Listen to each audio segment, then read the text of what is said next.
Jake Ejercito emosyonal sa pagbabalikan nila ni Andy Eigenman.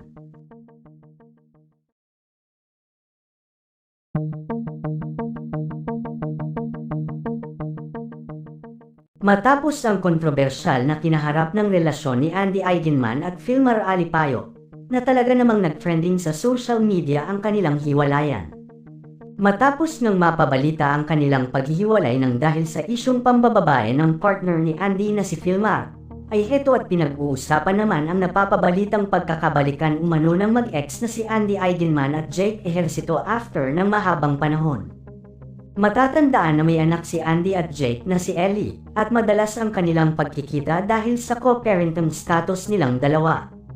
Nahahaluan na nga ng kontrobersya ang kanilang madalas na pagkikita ngayon lalo pa at napabalita ang pagkakalabuan ng relasyon ni Andy at Filmar.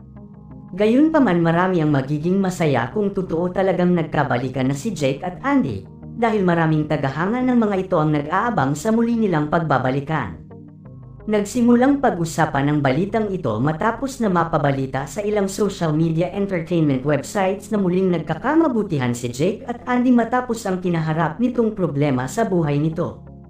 Ayon sa balita, ilang months na ding tila nasa posibilidad ng paghihiwalay ang relasyon ni Andy at Filmar, at kinailangan ni Andy ang mag-isip at mapag-isa. Sa pagkakataon ng ito, si Jake Ejercito ang tanging nakapitan ni Andy sa kanyang pinagdadaanan. Binuksan muli ni Andy ang kanyang pintuan para kay Jake at muling sariwain ang kanilang nakaraan at malalim na pinagsamahan.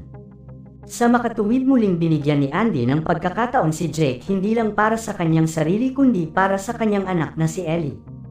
Samantala, napabalita din ang muling pagkakaayos ni Andy at Filmar, ngunit tanging si Filmar lamang ang nag-post sa social media ng kanilang muling pagkakaayos at walang kumpirmasyon mula kay Andy Eigenman.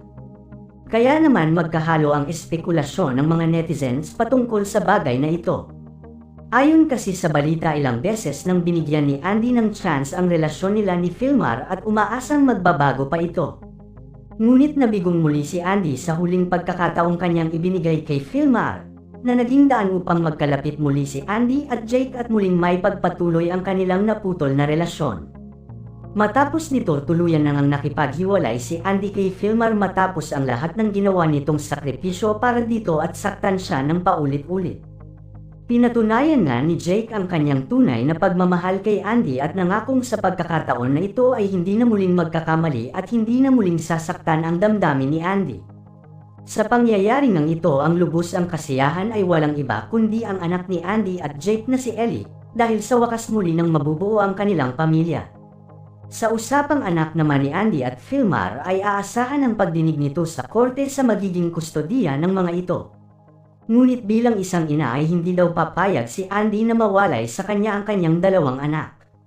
Samantala, sa usaping si Jake daw ang dahilan ng paghihiwalay ni Filmar at Andy, ay wala itong katotohanan dahil si Filmar ang may malaking papel kung bakit nawala sa kanya ng tuluyan si Andy, dahil sa paulit-ulit nitong panloloko dito. Napagod ng husto ang puso ni Andy at minabuti na mag-move on at move forward at magpakatatag ito alang-alang sa kanyang mga anak.